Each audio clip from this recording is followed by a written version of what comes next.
भूगोल के अध्ययन में दोस्तों हमने वायुमंडल के बारे में ज्ञान प्राप्त किया और सूर्य तप तथा तापमान के बारे में हमने जाना।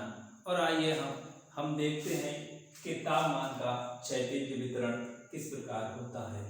तो दोस्तों चूँकि हम जानते हैं कि हमारी पृथ्वी गोल है, यानी हमारी पृथ्वी का आकार एक जायड है और इस पृथ्वी के बीचों बीच से हमने एक रेखा खींची हुई मान ली है, जिसे हम विषुवत रेखा के नाम से जानते हैं, यानी कि जिसे हम विषुवत रेखा कहते हैं।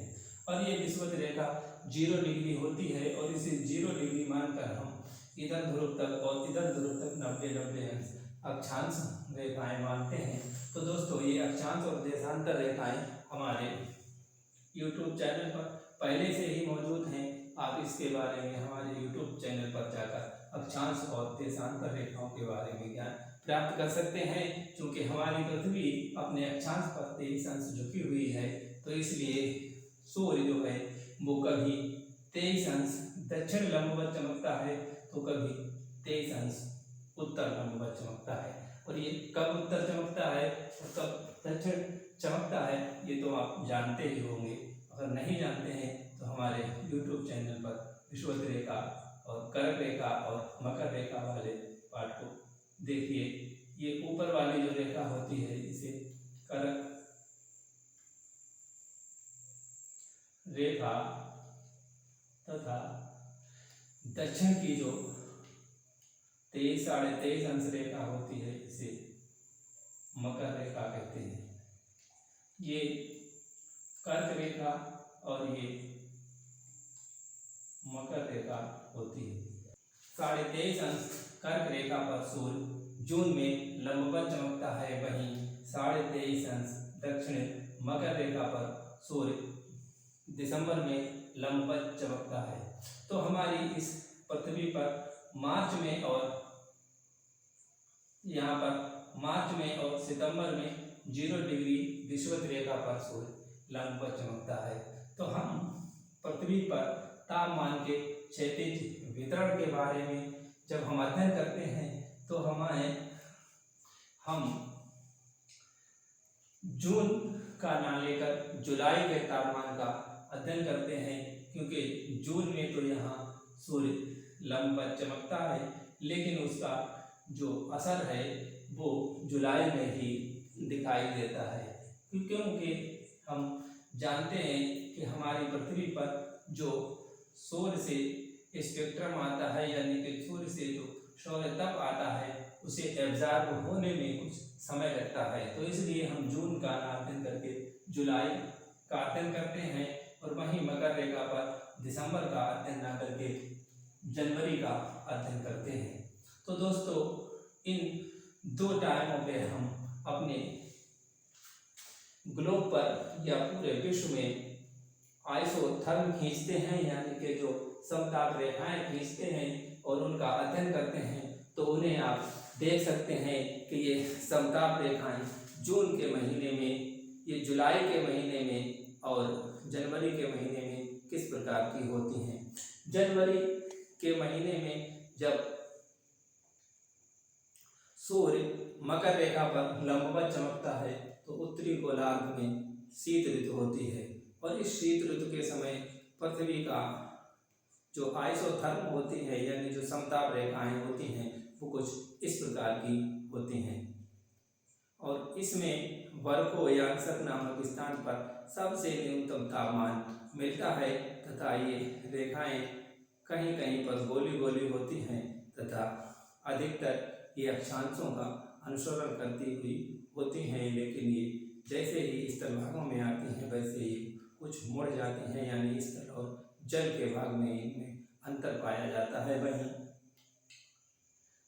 जो है जनवरी के जुलाई के जो मौसम की जो समताप रेखाएं हैं, यानी जुलाई महीने की समताप रेखाओं को आप देख सकते हैं ये किस प्रकार की हैं। क्योंकि इस समय उत्तरी गोलार्ध में सूर्य चमकता है और दक्षिणी गोलार्ध में जो है वो शीत ऋतु होती है और इस समय उत्तरी गोलार्ध में सबसे अधिक तापमान लीबिया अल अजीजिया का होता है, वहीं दक्षिणी गोलार्ध में ये जो रेखाएं हैं आइसोथर्म यानी कि समताप रेखाएं सीधी विषुवत रेखा से समानांतर अक्षांशों के अनुसरण करती हुई होती हैं, और दक्षिणी भाग में ये जो रेखाएं हैं ये लगभग सीधी सीधी ही होती हैं। ये जनवरी में और जुलाई के महीने में ये रेखाएं जो है वो एक साइड में घनी और एक साइड में जो है इन रेखाओं के बीच बीच में अंतर बढ़ जाता है, यानी कि जुलाई के महीने में आप देख रहे हैं कि जुलाई का जब महीना है तो दक्षिणी गोलार्ध में जो रेखाएं हैं इनका अंतर बढ़ जाता है, वहीं जून के जो जनवरी का महीना है उसमें उत्तरी गोलार्ध की जो समताप रेखाएं उनमें अंतर बढ़ जाता है। तो इसके बाद में हम देखते हैं कि जनवरी में तापमान का वितरण जो है वो तापीय विषुवत रेखा यानी जो विषुवत रेखा है जहाँ पर मैक्सिमम ताप होता है वो तापीय विषुवत रेखा कही जाती है, और ये तापीय विषुवत रेखा सूर्य की लंबवत किरणों के साथ चलती है। तो तापीय विषुवत रेखा जनवरी के महीने में दक्षिणी गोलार्ध में होती है, तभी उत्तरी गोलार्ध में शीत ऋतु तथा साइबेरिया के वर्षोयांशक में न्यूनतम तापमान -58 डिग्री सेल्सियस तक पहुंच जाता है। वहीं जुलाई में तापमान वितरण में तापीय विषुवत रेखा उत्तरी गोलार्ध में होती है, तब लीबिया अल अजीजिया का तापमान सर्वाधिक होता है और ये तापमान 58 डिग्री सेल्सियस तक पहुंच जाता है।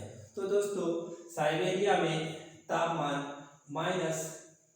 ये 58 डिग्री तक होता है, और यहाँ पर जो है वो वार्षिक तापांतर सबसे अधिक साइबेरिया में ही होता है, यानी वार्षिक सर्वाधिक तापमान का वार्षिक जो तापांतर है वो साइबेरिया में होता है, और ये तापांतर 64 डिग्री सेल्सियस तक होता है। वहीं अल अजीजिया का ये दैनिक तापांतर लगभग 58 डिग्री होता है, क्योंकि यहाँ पर रात में 0 डिग्री तापमान पहुँच जाता है। तो ये दैनिक और वार्षिक तापांतर होता है, यानी कि साल में और एक दिन में जो मैक्सिमम ताप और मिनिमम ताप का जो अंतर होता है उसे वार्षिक और दैनिक तापांतर के नाम से जानते हैं। वहीं इस तापमान को प्रभावित करने वाले कुछ कारक भी होते हैं। तो दोस्तों इन कारकों में अक्षांशीय वितरण यानी कि हमारी इस पृथ्वी पर अक्षांश रेखाएं खींची हुई मानी गई हैं। तो इन अक्षांश रेखाओं का जैसे जैसे वितरण होगा, यानी जैसे ही 0 डिग्री अक्षांश से यानी कि विषुवत रेखा से हम दक्षिण की ओर चलेंगे तो तापमान में कमी होती जाएगी।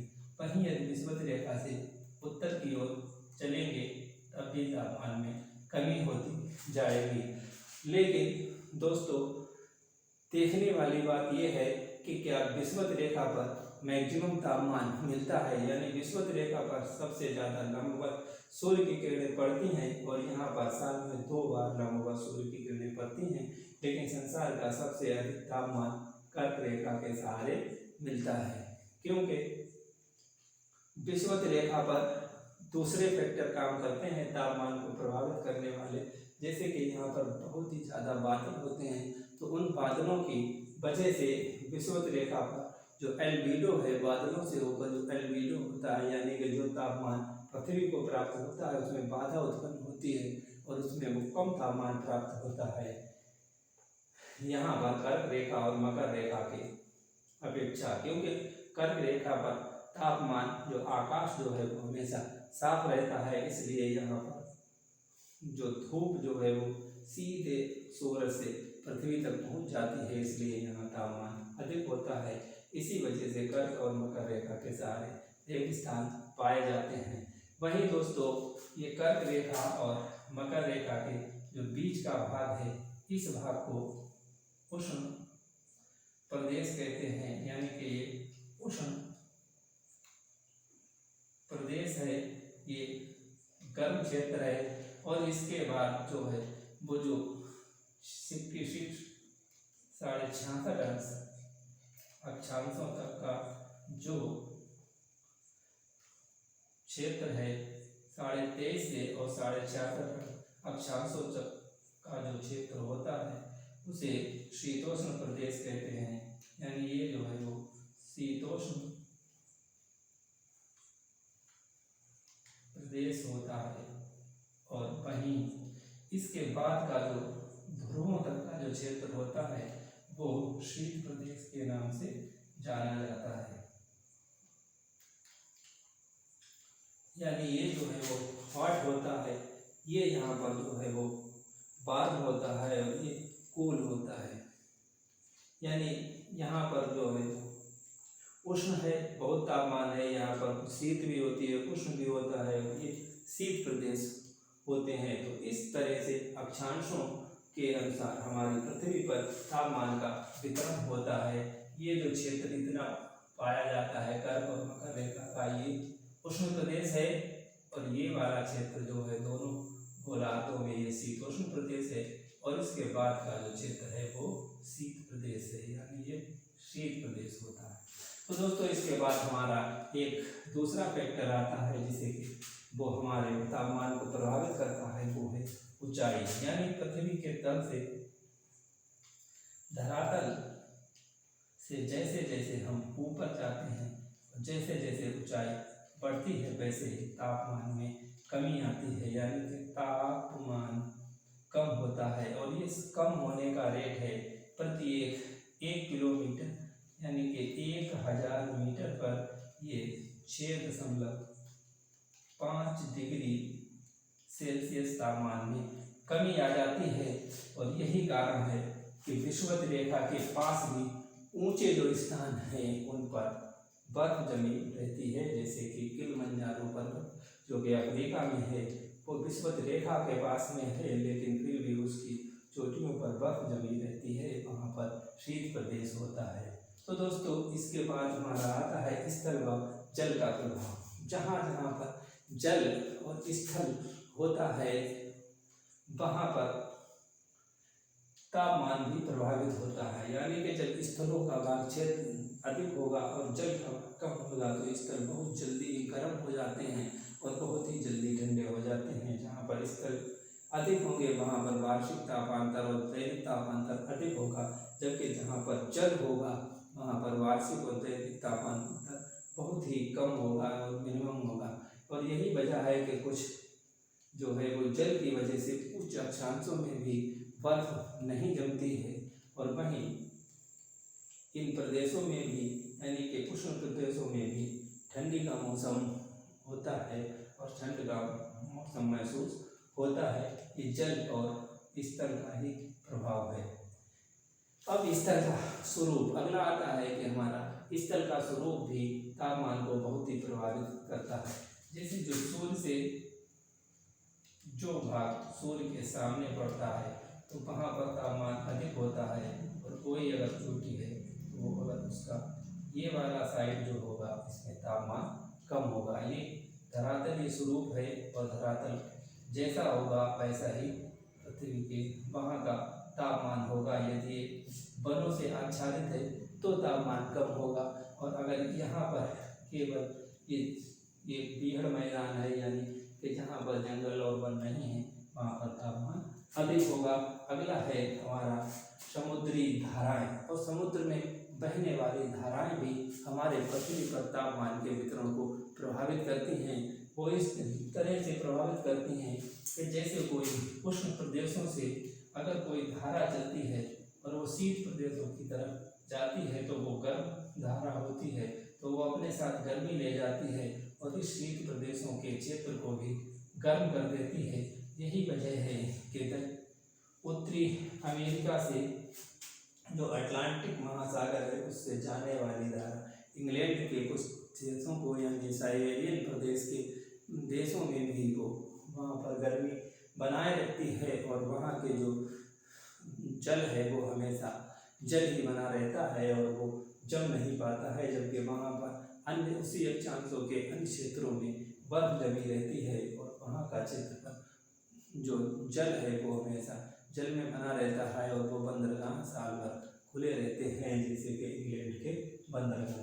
तो इसी तरह से हमारा और है कि प्रचलित वायु और पवन, यानी कि जो पवन है यदि शीत प्रदेशों से आ रही है तो वो उष्ण शीतोष्ण प्रदेशों में भी वो ठंडी अधिक कर देगी, और अगर ये उष्ण प्रदेशों से जा रही है तो वो शीत प्रदेशों में भी ठंड कम कर देगी, यानी कि उस बर्फ को पिघला देगी।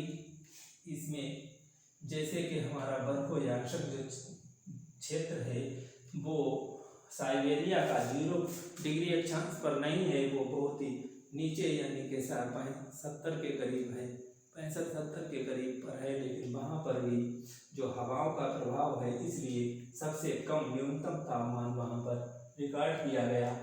और दोस्तों ये जो है वो प्रचलित पवनें कहीं पर बर्फ को पिघला देती हैं तो कहीं पर बर्फ को जमा देती हैं। वहीं हमारा आकाश का स्वरूप और बादलों की स्थिति भी है। अगर हमारे आसमान में बादल छाए रहते हैं, यानी कि जो क्षेत्र बादलों से आच्छादित रहते हैं उन प्रदेशों में सूर्यता कम प्राप्त होता है और उनका तापमान कम रहता है, और जहाँ पर खुला आसमान होता है वहाँ पर तापमान अधिक होता है। यही वजह है कि विषुवत रेखा पर सूर्य 2 बार लंबवत चमकता है, लेकिन मैक्सिमम तापमान यानी कि अधिकतम तापमान अल अजीजिया और लीबिया का है, क्योंकि यहाँ पर बादल नहीं होते हैं और आकाश साफ रहता है, जबकि विषुवत रेखा पर बादल होते हैं तथा आकाश में बादल छाए रहते हैं, इसलिए सूर्य से आने वाली एनर्जी जो है वो पृथ्वी को कम प्राप्त हो पाती है। तो दोस्तों इस तरह हमने जाना कि पृथ्वी के जो धरातल पर है वो तापमान का वितरण किस प्रकार होता है। अब आगे हम पृथ्वी से ऊपर जाने पर जो है वो तापमान का वितरण कैसे होता है उसे हम शीघ्र ही लेकर आएंगे। तो दोस्तों तब तक के लिए आप हमारे चैनल को सब्सक्राइब कर लीजिए, और आप हमारे चैनल से जुड़े रहने के लिए चैनल को शीघ्र ही सब्सक्राइब करें और चैनल से जुड़े रहें। इसी तरह के ज्ञान आपको मिलता रहेगा। धन्यवाद।